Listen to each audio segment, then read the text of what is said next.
Google's dominance of the search engine landscape could be under threat with reports that Apple is ramping up its own search engine. The Financial Times reports that Apple is planning to attack Google, just as the company faces intense scrutiny from antitrust authorities, who are also threatening to curb the search leader's grip on the industry.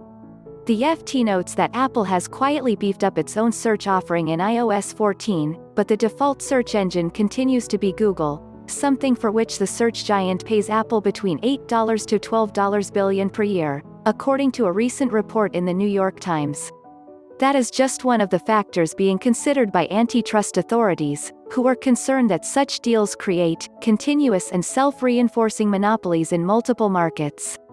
There are increasing signs that Apple is ready to launch a pre-emptive strike before the regulators get their teeth into Google, the FT claims.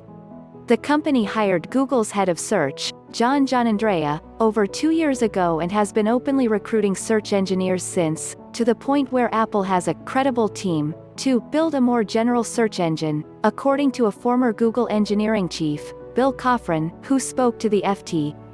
There are signs that search engine may already be operational, with webmasters reporting increased activity from Applebot, the company's web crawler, which explores the web in search of new sites and content to index.